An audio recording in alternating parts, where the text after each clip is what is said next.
أعوذ بالله من الشيطان الرجيم. بسم الله الرحمن الرحيم. أفمن كان مؤمنا كمن كان فاسقا لا يستوون.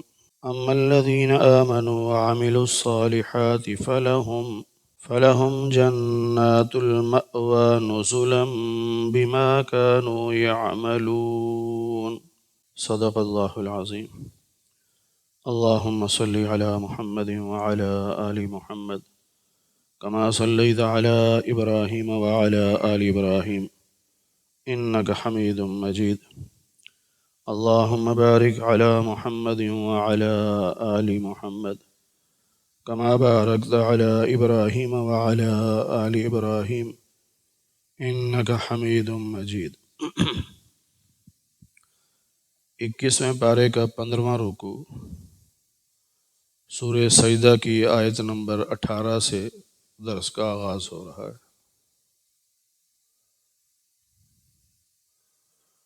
اللہ تعالیٰ ایک سوال کر رہے ہیں کہ افمن کان مؤمنا کمن کان فاسقا، کہ جو شخص مومن ہے کیا وہ نافرمان کی طرح ہوگا؟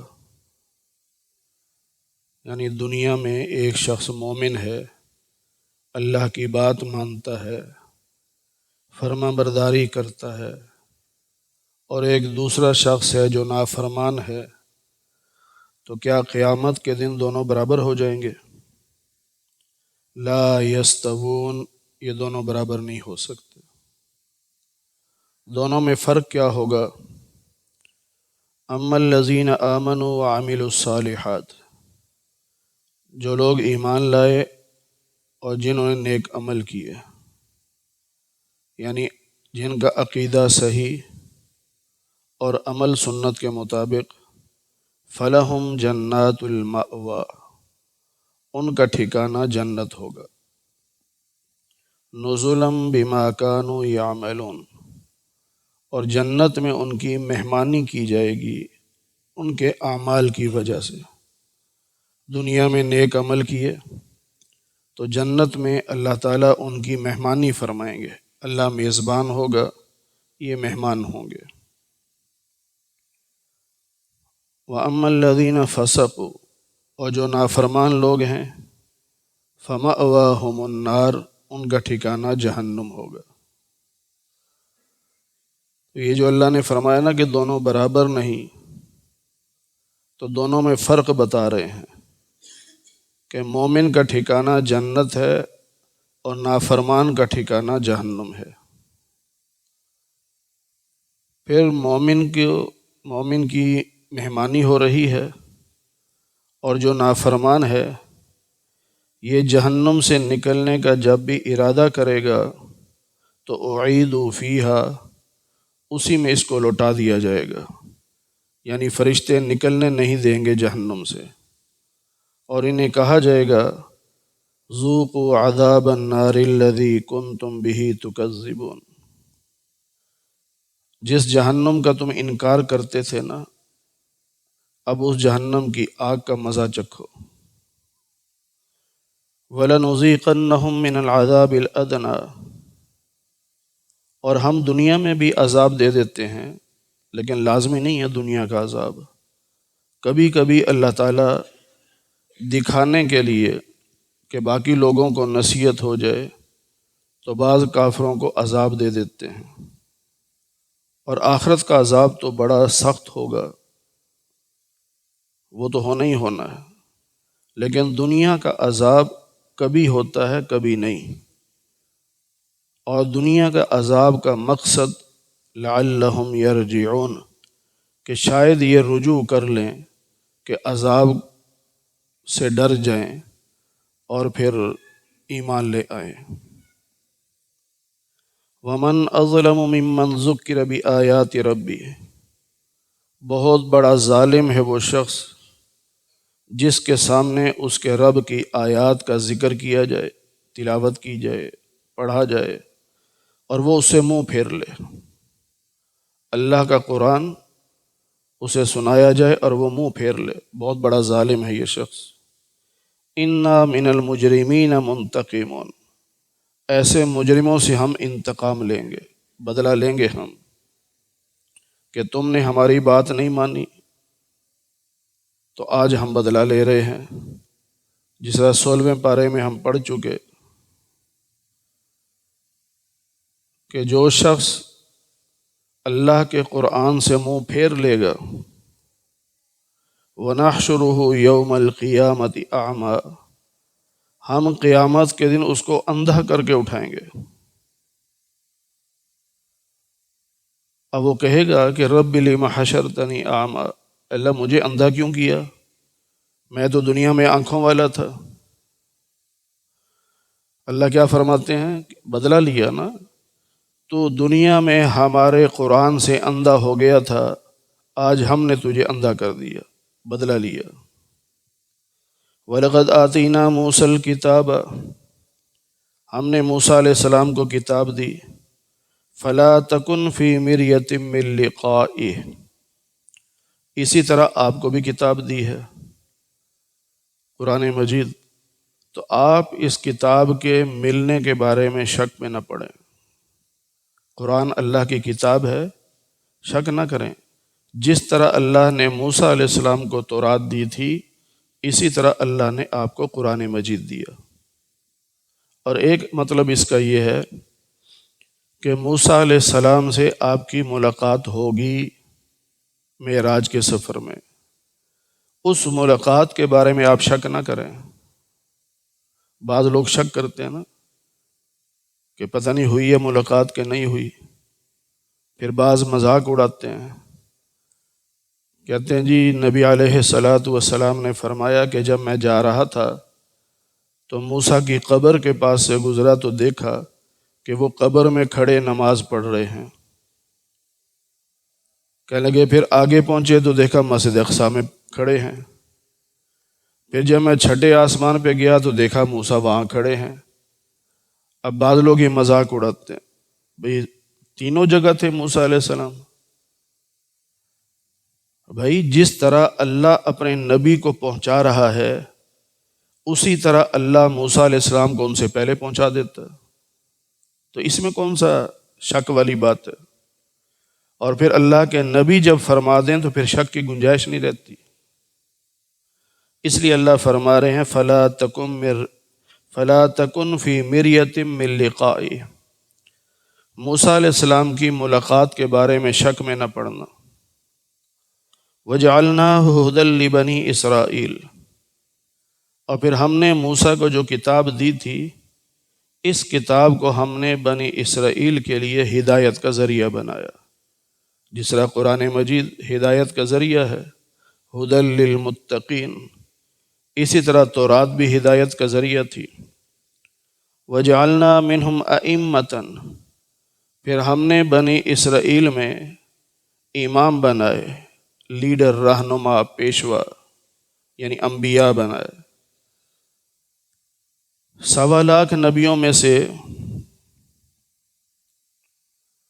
9 یا 10 نبی چھوڑ دیں تو باقی سارے نبی بنی اسرائیل میں ہیں، سب بنی اسرائیل میں۔ تو اللہ نے بہت نبی بھیجے، تو اللہ فرما رہے ہیں کہ ہم نے ان میں یعنی بنی اسرائیل میں امام بنائے، یعنی نبی بنائے، یہدون بامرنا، یہ ہمارے حکم سے لوگوں کی رہنمائی کرتے تھے۔ نبی اپنی مرضی سے رہنمائی نہیں کرتا، نبی اللہ کے حکم سے رہنمائی کرتا۔ لما صبروا، اور جب ان لوگوں نے صبر کیا یعنی ڈٹ گئے اور ہماری آیات پر یقین کیا، تو اللہ تعالیٰ نے پھر ان کی مدد بھی کی۔ ان ربک هو یفصل بینہم یوم القیامہ، اللہ قیامت کے دن فیصلہ کرے گا ان باتوں میں جن میں لوگ اختلاف کر رہے ہیں۔ آج ہر مذہب والا کہتا ہے نا کہ میں سچا ہوں، دوسروں کو غلط کہتا ہے۔ ہر مسلک والا کہتا ہے میں سچا ہوں، دوسروں کو غلط کہتا ہے۔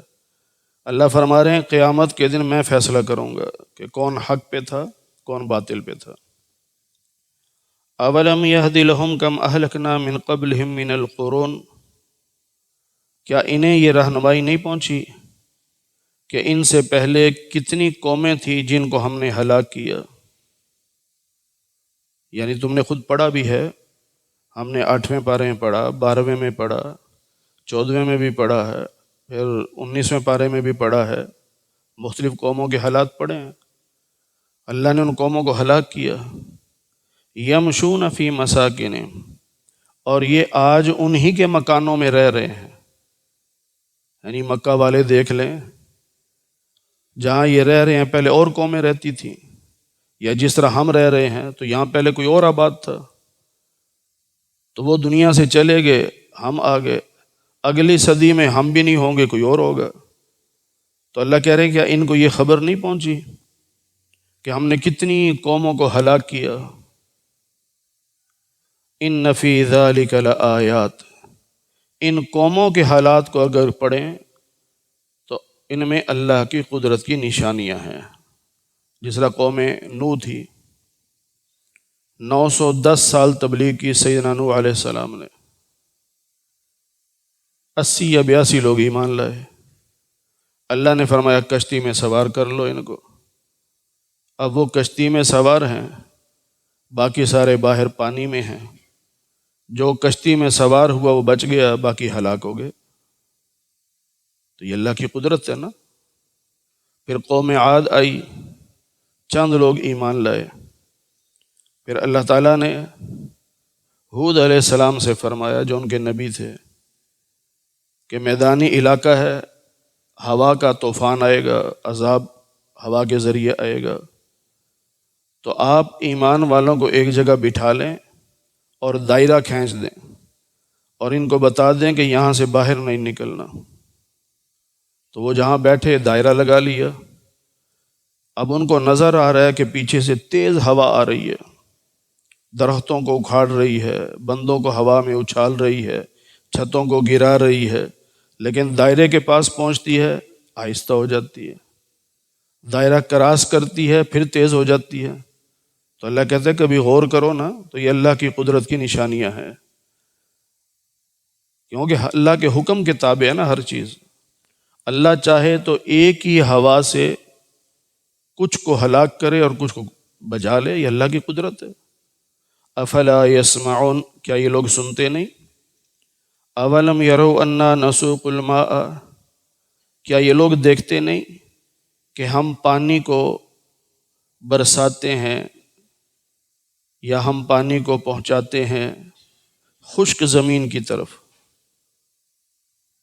بعض دفعہ براہ راست پانی برس رہا ہے، اور بعض دفعہ پہاڑوں پہ برف پڑ رہی ہے، گرمیوں میں پگھل رہی ہے، اور وہ پھر نہر کی شکل میں آگے زمینوں میں پانی جا رہا ہے۔ خشک زمین تھی، پانی پہنچ گیا۔ فَنُخْرِجُ بِهِ زَرْعًا، پھر اسی پانی کے ذریعے سے ہم کھیتیوں کو اگاتے ہیں، فصلیں اگتی ہیں۔ تَأْكُلُ مِنْهُ أَنْعَامُهُمْ، پھر انہی فصلوں میں سے ان کے جانور بھی کھاتے ہیں، وہ خود بھی کھاتے ہیں۔ اب دیکھ لیں، گندم پیدا ہوتی ہے، دانہ ہم نکال لیتے ہیں، آٹا بنا کے ہم کھا جاتے ہیں، توڑی جو ہے وہ جانوروں کو کھلا دیتے ہیں۔ یا سبزیاں ہیں، مولی، گاجر، شلجم وغیرہ دیکھیں کہ ہم نکالتے ہیں تو وہ سبزی ہم کھا لیتے ہیں، پتے جانوروں کو کھلا دیتے ہیں۔ تو اللہ کہہ رہے ہیں تأکل منہ انعامہم، ان کے جانور بھی اس سے کھاتے ہیں، وہ خود بھی کھاتے ہیں۔ افلا یبصرون، تو کیا یہ دیکھتے نہیں، یعنی عقل سے کام نہیں لیتے؟ پھر کافر کہا کرتے تھے کہ یہ فیصلے کا دن کب آئے گا؟ نبی پاک صلی اللہ علیہ وسلم بتایا کرتے تھے نا کہ ایک دن آئے گا، اس دن فیصلہ ہوگا، کون حق پہ ہے، کون باطل پہ ہے، کون صحیح ہے، کون غلط ہے۔ تو مکہ والے کہتے کہ ابھی تو ہم دیکھ رہے ہیں مسلمان ہی چھپتے پھرتے ہیں، ہم تو دھڑلے سے پھر رہے ہیں، ہمارا تو کوئی نقصان نہیں۔ پھر مذاقاً کہتے کب آئے گا فیصلے کا دن؟ اس پہ اللہ نے نبی علیہ السلام سے فرمایا کہ ان سے کہیے یوم الفتح، جس دن فیصلے کا دن آئے گا نا، جب لا ينفع الذین کفروا ایمانہم، اس دن کافر بھی ایمان لائے گا لیکن اس کا ایمان اس کو فائدہ نہیں پہنچائے گا، کیونکہ عذاب کو دیکھ کر جو ایمان لائے اللہ کے ہاں وہ ایمان قابل قبول نہیں۔ عذاب کے آنے سے پہلے پہلے کوئی ایمان لائے تو قابل قبول ہے، عذاب کو دیکھ کر کہے میں کلمہ پڑھتا ہوں، نہیں۔ یوں تو قیامت کو دیکھ کر سارے کافر کہیں گے ہم کلمہ پڑھتے ہیں، لیکن کسی کا ایمان قابل قبول نہیں۔ اسی طرح اگر کوئی ایمان والا ہے، گناہ کر رہا ہے اور ادھر سے عذاب آ گیا، عذاب کو دیکھ کر اب کہتا ہے کہ میں توبہ کرتا ہوں، تو اس کی توبہ قبول نہیں۔ یا موت کا وقت آ گیا، فرشتے نظر آ گئے، سانس اکھڑنا شروع ہو گیا، اب کہتا ہے میں ایمان لاتا ہوں، یا مومن کہتا ہے میں توبہ کرتا ہوں، تو موت کا وقت جب آ جائے، موت کے آثار نظر آ جائیں، اب نہ ایمان قابل قبول ہے اور نہ ہی توبہ قابل قبول۔ اس لیے اللہ فرماتے ہیں کہ ابھی تو یہ کہہ رہے ہیں نا کب آئے گا فیصلے کا دن کب آئے گا؟ جب آئے گا پھر کافر ایمان لائیں گے، لیکن ان کا ایمان ان کو فائدہ نہیں دے گا۔ وَلَا هُمْ يُنظَرُونَ، انہیں مہلت بھی نہیں ملے گی۔ یہ کہیں گے کہ تھوڑی سی مہلت دے دو، تھوڑی سی مہلت نہیں ملے گی، بلکہ قیامت کے دن یہ کہیں گے اللہ ایک دفعہ دنیا میں واپس بھیج دے، اب ہم نیک عمل کر کے آئیں گے۔ اللہ کہتے ہیں ہرگز مہلت نہیں ملے گی، نہ دوبارہ واپس آ سکیں گے نہ مہلت ملے گی۔ فَأَعْرِضْ عَنْهُمْ، نبی پاک صلی اللہ علیہ وسلم سے اللہ فرما رہے ہیں آپ ان سے اعراض کریں، یعنی پرواہ نہ کریں ان کی، نہیں مان رہے نا تو نہ مانیں، پرواہ نہ کریں ان کی۔ وَانتظر، آپ بھی انتظار کریں، یہ بھی انتظار کر رہے ہیں۔ جس طرح یہ کہہ رہے ہیں نا کہ کب قیامت آئے گی، کب عذاب آئے گا، کب فیصلے کا دن ہوگا، انتظار میں لگے ہوئے ہیں، تو آپ بھی انتظار کریں، خود ہی فیصلے کا دن آ جائے گا، پتہ چل جائے گا کون حق پہ ہے کون باطل پہ ہے۔ اللہ تعالی ہمیں قرآن کریم کی صحیح سمجھ نصیب فرمائے۔